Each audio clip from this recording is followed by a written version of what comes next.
Greetings, everybody. Welcome to your video series on an introduction to sociology.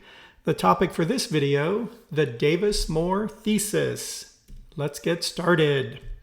So who were Kingsley Davis and Wilbert Moore?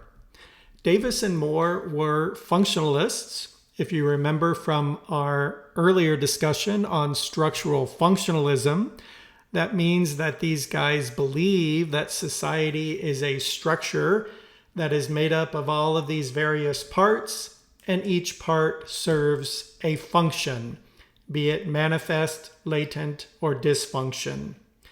So their thesis, they were studying stratification, and their conclusion or their thesis states, the greater the functional importance of a social role, the greater must be the reward.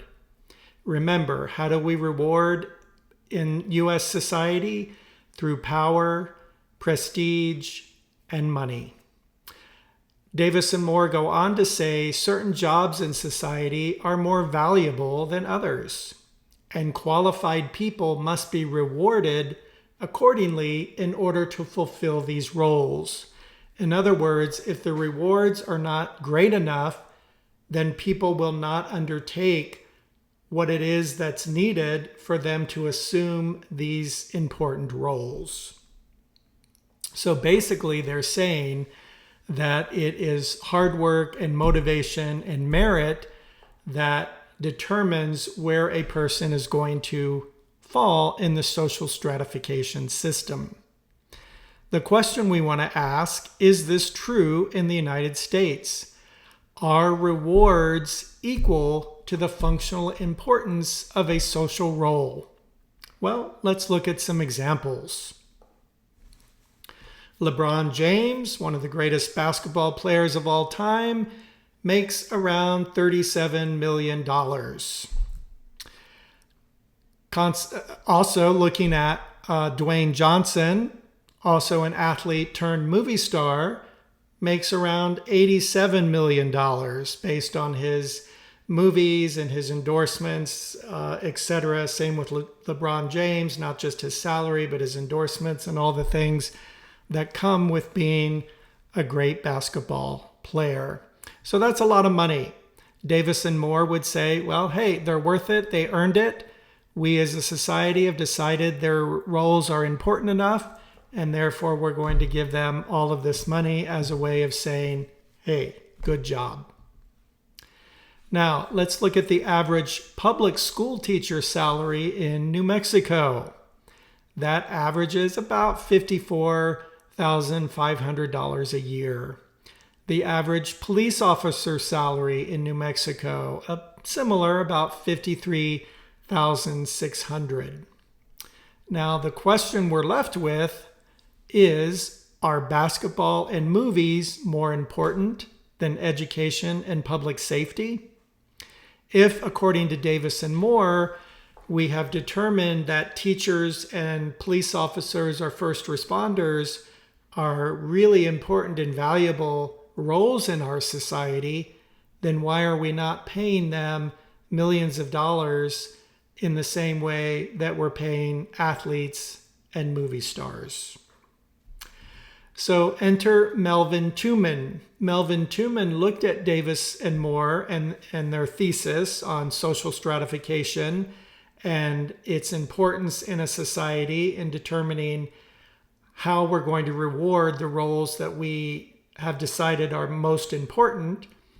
And his questions in terms of a critique of their theory are, what determines a job's level of importance? How did we determine that a basketball player is worth $30 million a year?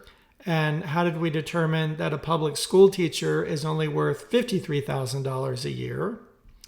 He goes on to ask, how do we account for inequalities in education, meaning not everybody has the same opportunity for a good education. Not everybody is fortunate enough to be born into a family that lives in an area that has a lot of resources and money and great public education, or can afford to send their kid to private school. So he says there's a lot of inequalities in our education system that is going to hamper some students from getting ahead. And then lastly, he asks, how do we account for race and gender? He is saying, for example, we know that we still live in a society with a lot of racism and sexism. And how do we account for people of color or women in terms of the barriers, systemic barriers that they're still facing that may deny them an opportunity to get ahead or to get it to the top of the stratification system? So with the question, is merit enough in the US? Davis and Moore would say yes. Hard work is all it takes to get ahead.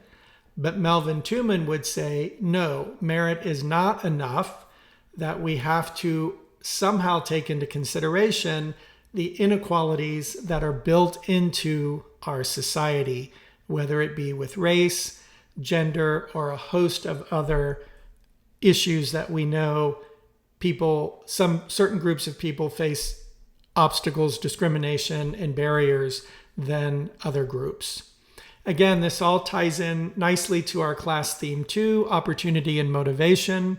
If we look at Davis and Moore and their thesis, they're going to fall on the side of motivation. They believe that anybody who works hard can get ahead. If we look at Melvin Tumin's critique, he falls more on the side of opportunity and argues that motivation is not enough. A person still has to have a good opportunity in order to get ahead. And that's going to do it for now. Thanks for checking in. Never stop learning, and remember, sociology is everywhere.